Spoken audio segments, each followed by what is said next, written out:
Physical Escape, Mental Entrapment by Jobity, narrated by Jobity, written April 10th, 2016, recorded September 8th, 2020. It's another uneventful day in November. Many mornings are like this one. She stands in front of a mirror, contemplating her next move. From a basket on her bed, she piles rollers on top of her short brown tinted hair. A slim, unassuming woman, dressed in a pink three-quarter sleeve top, stretched snugly around her middle, and black tights. She doesn't have an inkling of the unthinkable horror that awaits her, her mettle soon to be tested. She lives in the Heights, sited along the main eastbound highway on this tropical island, a stone's throw from Wallerfield. She relocated from the west of the island to the east during the country's mid-80s economic recession.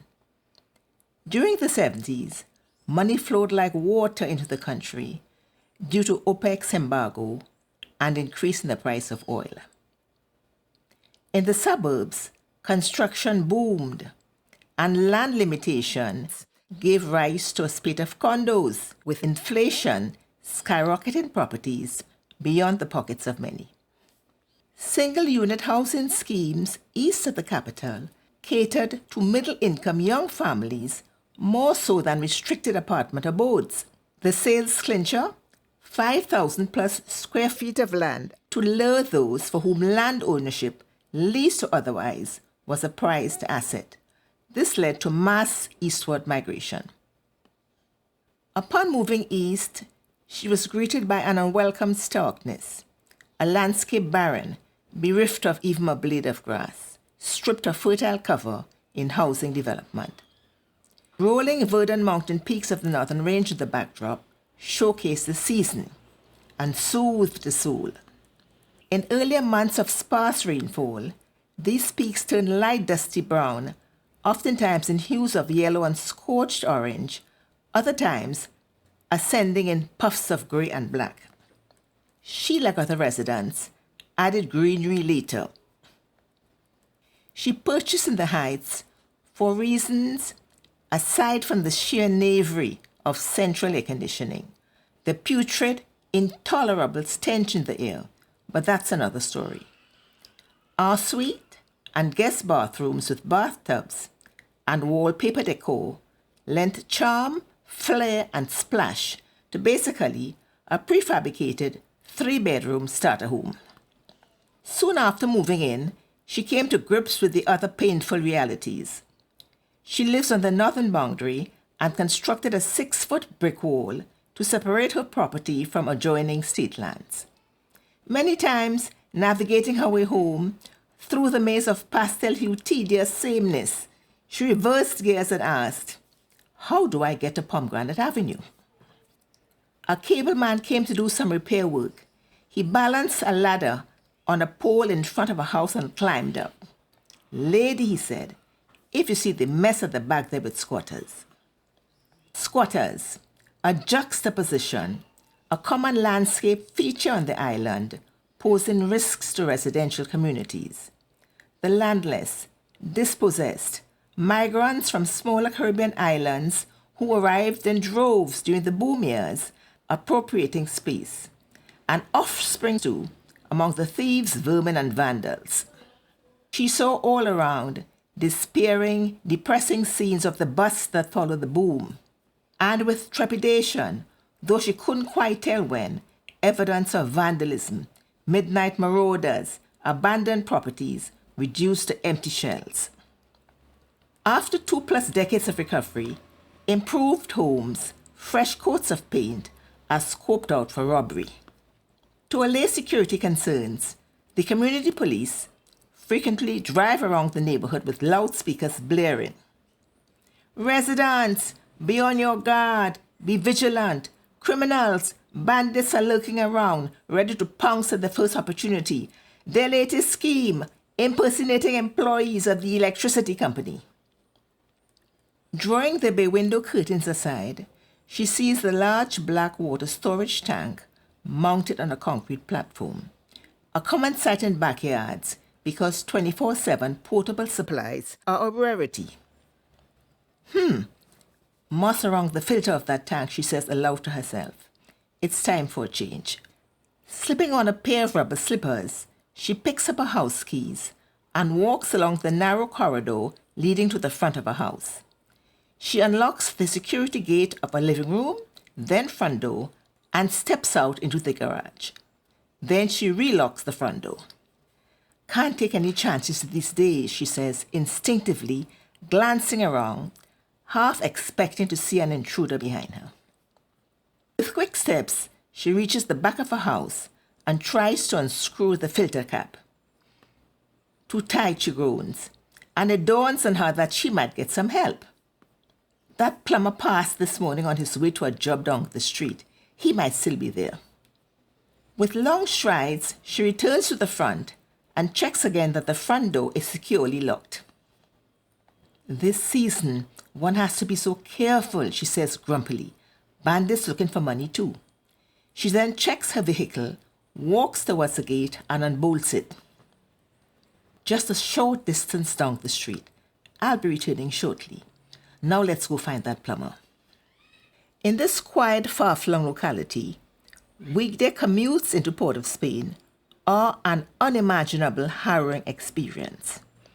Increased vehicular densities, bumper-to-bumper traffic jam, and the established routine for working residents is to rise early, leave while still dark, and return late evening. She times outdoor activities such as attending to plants, harvesting her fruits when neighbors are around. Reckless escapades such as relaxing, napping in her porch, walking solo down the streets are at her peril. She's likely to fall prey to a gun in her face or a knife stuck in her back. She thinks only about replacing the filter, but is on edge, and hurriedly passes the first street corner. To her relief, workmen on that roof, but the plumber isn't with them. Hi there, she hails out. That plumber, he working with you today? You just missed him, one of the workmen shouts back. Please tell him that the lady up the street, Caroline, needs help with her water tank, she replies. He installed it. He knows the house. And spinning around, she starts walking swiftly back to her house. Suddenly, midway up the street, she feels a cold chill run up her spine. She's overcome by this ominous feeling of dread. Still as the dead of night, she mutters, not a person in sight, and all the houses are shut tight. And on this bright and sunny mid-morning, beads of sweat break out on her forehead. Her chest tightens, palms become clammy, and with each step, each breath comes shorter and faster. Risk-taking, she says, now totally petrified, and she begins to increase her strides. Ah, there's my house, 30 or so yards away. She looks to the right and sees a neighbor exiting his front door and lets out a gush of air that ends in a broad smile. What's his name again? She lifts her hand briefly and increases her pace. She notices a car parked on the side of the street just above her neighbor's house. Who owns this car? That driver at the wheel. Who's he? A visitor? What's he waiting for? Minutes later, safely inside, she says, letting out a long sigh, and then she locks her front door. I'll be leaving shortly, she says. Hopefully by then, traffic going west has eased up. She heads back to her bedroom and continues to roll her hair. She then ties her head with a scarf, mentally listing the myriad of things to do before the end of the day. Then, like a bolt from the blue, her ears quiver, hearing sharpens. That rattle outside the window, those empty bottles against the wall, something has disturbed them. How uncanny, foreboding, a quiet whisper. Peep through the louvers. Remember those times when you heeded the warning. And to her misfortune, she chooses to ignore. Bandits roaming, she says, her voice tinged with fear. Burglar bars everywhere, like we living in jail. She hears a faint knock on her front door. What's that? Not quite sure, but it might be that plumber. She walks quickly along the corridor to the living room and barely cracks open the front door. To her utter horror, she sees, strolling up her driveway, a short, slim, dark-skinned East Indian, short-sleeved shirt tucked into his belted long pants. He wears a dog tag around his neck, and he has a writing pad in his hand. His entire face is almost hidden by dark sunglasses. Bandit. Now gripped by fear, she attempts to shut the door, only to have it violently jerked open. She tumbles to the ground, alarm bells clanging. The accomplice, a black-hued man who was hiding behind the door, rushes into the house. Her chest thumps. Her thoughts run wild, in overdrive, turmoil. 2 of them. The accomplice quickly places his hand over her mouth. How disgusting. Now I can't shout or scream. He grabs an arm and yanks her off the ground. And she calls upon his name, Jesus, Jesus, and calm befalls her. I'm going to lose everything, but I mustn't lose my life. She tries not to look the accomplice in the eye and cautiously gauges her enemy. He must perceive no threat, no challenge, and no hint of future recognition. He's dark, puny, early 20s, hungry-looking, malevolence scrawled all over his gaunt face. He's wearing one of those sleeveless vests. Is it off-white or dirty? Any stench? No stench, or my senses have taken flight. Quickly, the East Indian decoy enjoins his accomplice, resting one hand on her left arm in like manner to the police. She dares not look him in the eye because he too is no less dangerous than the little hoodlum now skunking at his side. Mastermind of the plan, unflustered veneer, evincing success, and I mustn't foil his plan. Now she and the 2 bandits stand in the corridor that leads further into the interior of her house. She tries to hide her terror, seeking comfort from within. You'll be all right. If these bandits say that they have a truck waiting to tow away the house, tell them that it's all theirs, because escaping unhurt, alive, that's what's important. And she debates her options. Break free of his arm, a dash for the front door, it's open, there's still a chance of escaping. She turns her head warily towards the accomplice. He's jumpy, wild-eyed, haunted, reduced to subhuman existence, savoring brutality, murder if necessary, and he wishes to be provoked, his justification to exact revenge for his pitiful state. And she weighs her chances again. Didn't see that before, that length of iron pipe. It's raised. Dare I make a run for it? But that's challenging his authority. If I don't make it to the front door, he'll pulverize me. I must try to pacify, rationalize my best course of action. You've come for your things? This strange utterance emits from within. Let me give you your things. She looks around for her dog. She has heard neither a bark nor sound of alarm, and in a brief moment her anger is directed at the dog. There she is behind the bandits, and sniffing at their heels. Useless creature, and I'm going to rid myself of her if I escape this ordeal alive. Only to learn later that Missy, now proven pet dog, was more scared than she, perhaps sensing her own danger. Where the husband? The black youth man asks, stamping his feet on the ground. Out by the road, by the snack shop, she replies hastily. He'll be back in a minute. What color is the car? He snarls, standing next to the decoy. Color, what is the color? Bam! The little hoodlum lands a hard cuff at the back of her neck. Maniac wants to damage my brain by exerting his dominance, letting me know that he's the boss. And now silently she's so afraid. The little hoodlum continues to badger. What color? Wham, bam, bam. He lands more cuffs to the back of her neck. And she cries inwardly, trying to garner her thoughts. What's the damn color? Your car keys, give me your car keys, the little hoodlum says. It have car search? No, she says, shaking her head. Shit, wrong answer. That TV, his voice grating. Where the TV?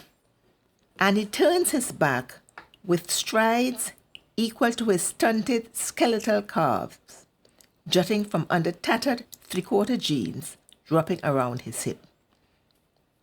He storms along the corridor into the master bedroom and emerges clutching a flat-screen TV against his emaciated chest. They're not wasting time. How strange. This little Zwill knows exactly where to find that TV. Again, she entertains only thoughts of escaping unhurt alive.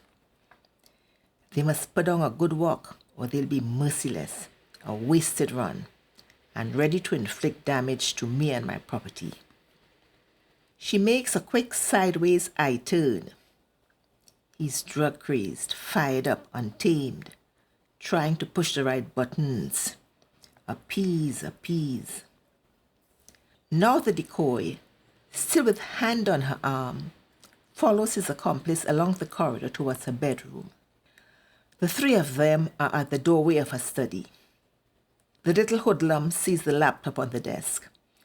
My laptop, I can't lose my information. Desperation, fear, daring assail her. Oh, laptop, you don't want that, she says. He enters, grabs it up. There goes my 17-inch screen and 2 flash drives. What the hell is he going to do with them? How much does he think they're worth? But I haven't lost all my information. I have a third hidden. The little hoodlum rapidly scans again. What other loot? Too heavy, leave that, the decoy says from the corridor. I can carry it, the hoodlum grunts, straining to lift and carry the heavy-duty printer, heaping it among other items in the corridor. Flat-screen TVs, laptop, DVD players, speakers. They proceed further within her bedroom. She sees her second laptop on the ground beside her bed. Ah, shit, look where it is in full view. And to think I've always hidden it before going to bed. Pointing towards the floor, as if in cahoots with them, she says to the decoy, whom she reckons has control over the other. Why you don't pick it up? What that is, he asks. Shit, to think that he might not have noticed. But it's in a case, he must know that it's a laptop. Now she and the bandits are in a bedroom, standing in front of a chest of drawers. She opens the top drawer and picks up some jewelry. Here, take that, she offers amiably to the decoy. His face lights up, that scream of a smile, and he quickly pockets the jewelry. His selling price, giving it away, no doubt. Quick sale, easy money. The little hoodlum delves inside the open drawer. All of this, a capsiding everything in my bag, he says. Too much paper. Good. Quick getaway, moving fast. So they came with their shopping bag. What's mine is theirs. Their rightful entitlement. Twisted. And now bravado all but dissipated, her eyes avoiding contact with the man in charge, and almost apologetically. Please don't kill me, she says, her voice quaking, directing her plea to the main man. You're cooperating, so we won't kill you, he says. Bastard. Iniquitous 2 cents worth of comfort. Hand me that, the hoodlum says, pointing to the bedside table. She walks slowly across to the opposite side of her bedroom.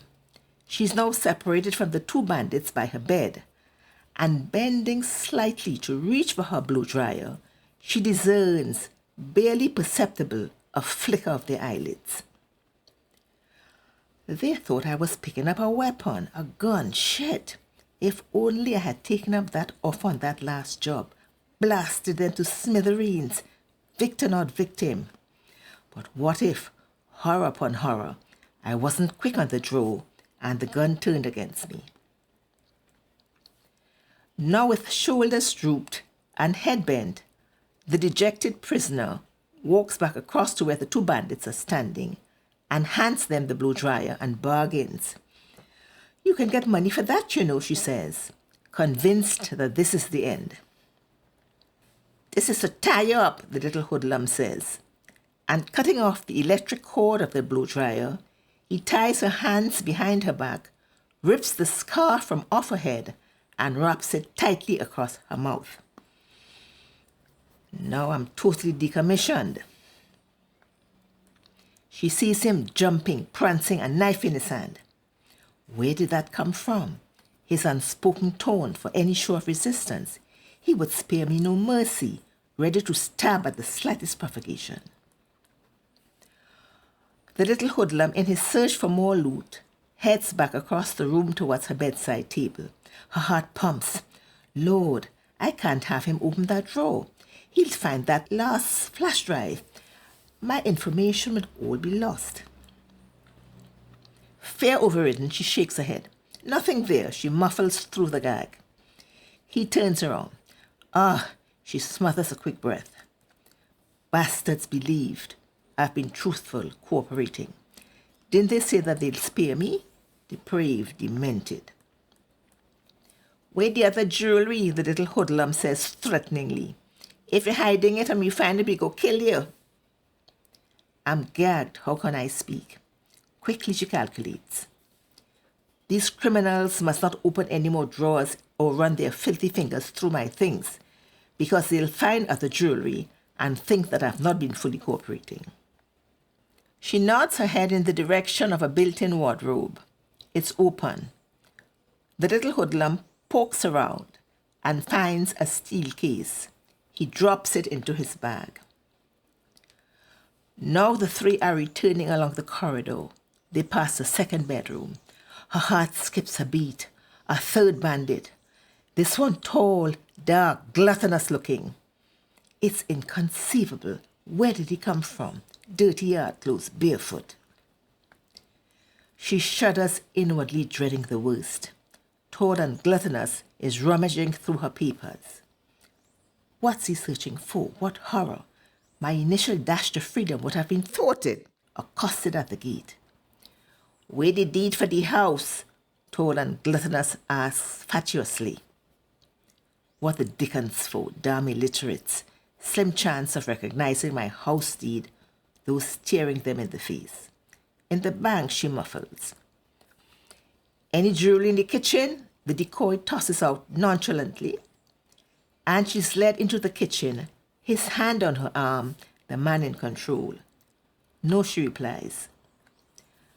The decoy leads the way back from the kitchen through the short corridor that leads to the guest bathroom. The two abettors trot behind. Now she's in panic. Her heart flutters as she enters the small bathroom. Lord, what next? Sit down there on the seat, Toad and Gluttonous barks. Praises. I'm going to tie you up, he says, and he enters the bathroom, passes one of her sheets draped over his forearm around her chest, strapping both arms tightly behind her back. He wants to stifle me. I can hardly breathe, scarcely move. He then binds both her feet together with the rest of the blow-dryer cord. A black bag hangs on the back of the door. He places it over her head. It's linen.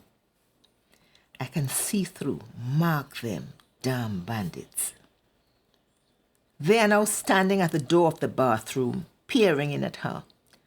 Tall and Gluttonous leans forward, hugging the door. How ordinary, indistinguishable from other criminal elements prowling around. Sit down there and don't make a sound, the reprobate hisses. If you try to escape, we're coming back and kill you. And with those parting words, the three thieves turn their backs, and she loses sight of them. Am I safe? They've put down a good day's work. She hears her front door slammed. Have they left? It's time to make my escape. Alone now, her heart begins to thump loudly again. She gets up. There's not much room to maneuver. Momentarily oblivious to her true circumstance, she takes a step forward. She falls down on her knees, nearly hitting her head against the bathroom wall. Panic takes hold of every fiber of her being. She is beyond terror, thinking only survival. Get up! Your feet, they're bound, but you can do it. She turns her back and begins to push her butt against the wall. Those thighs are strong, girl. Jim, gratitude. She pushes hard and lifts herself off the ground. Once more she's upright. With short steps, she's out the bathroom and heads for the outside. You don't want to fall again, but you've got to hurry because they're coming back to finish you off. She begins to shuffle her feet together as fast as she can. She makes a small jump down in the living room and shuffles forward to the front door. She turns her back to the door and with both hands, using her fingers, turns the doorknob. Easy now, you're out the door. She doesn't see her vehicle. It's nowhere in sight. More trouble. The gate is open. She shuffles along the driveway. She's out on the street, but she can't lift her feet to street level. It's too high. You'll trip, fall. So again, she shuffles both feet along the drain towards her neighbor's house. She's at home on the opposite side, one of the nicer ones. She'll help.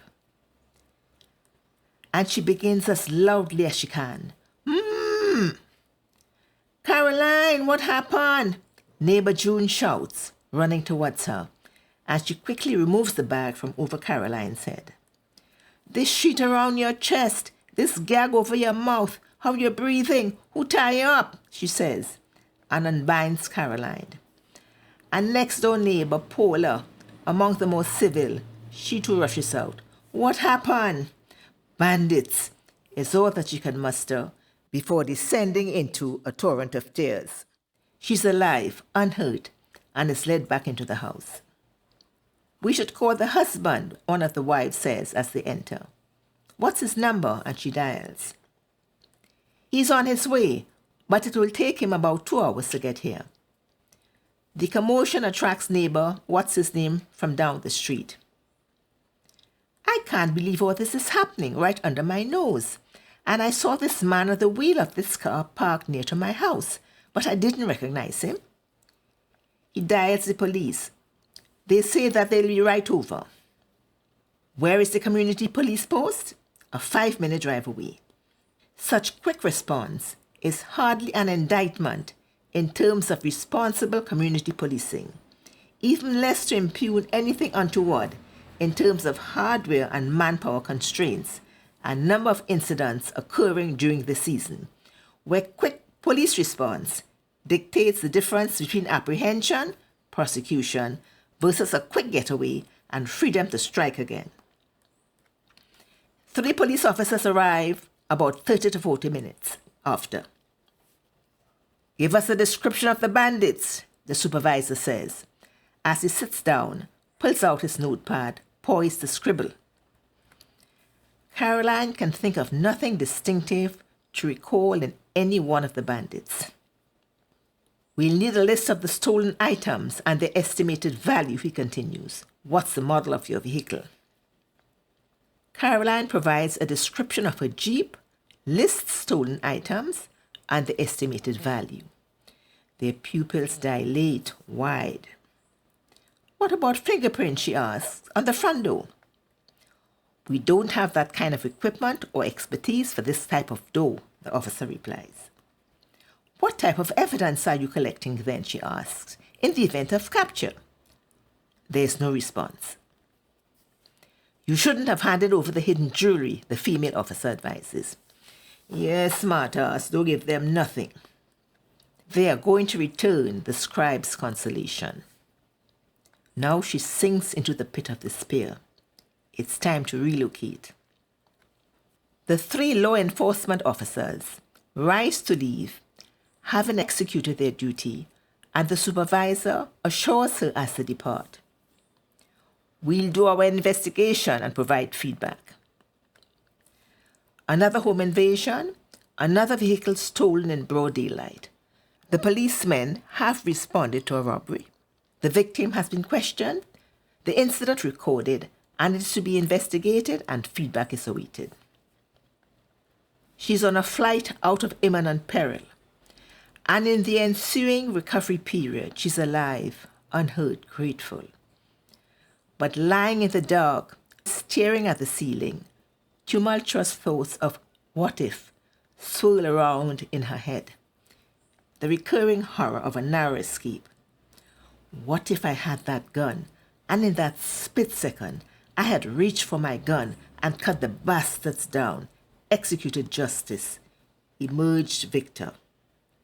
To have struck back at those criminals who violated the sanctity of a home with such impunity. But what if my gun was wrenched from my hands and I was savagely beaten, my bullet-ridden body left for dead, utterly morbid? Caroline snuffed out just another statistic.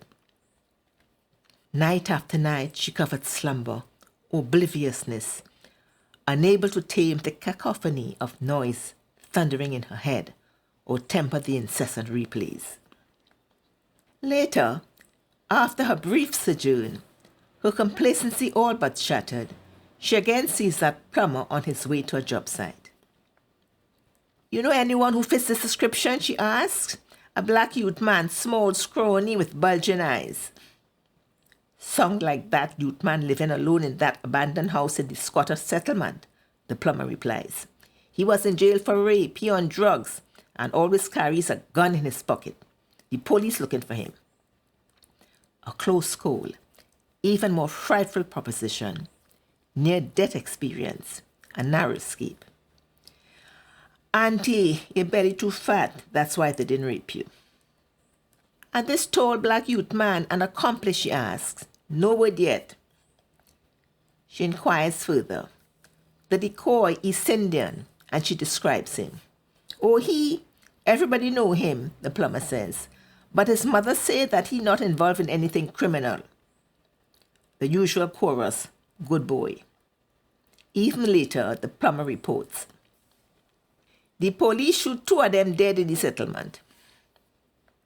"You must write about it," he says to her, 6 years later, sitting across from him behind his desk at West Shore Medical Center in the West. "Debrief yourself. We two had an unexpected encounter outside my gate. My son and I," and he adds, "we are in counseling." As she reflects in another place and time on life's continuing saga.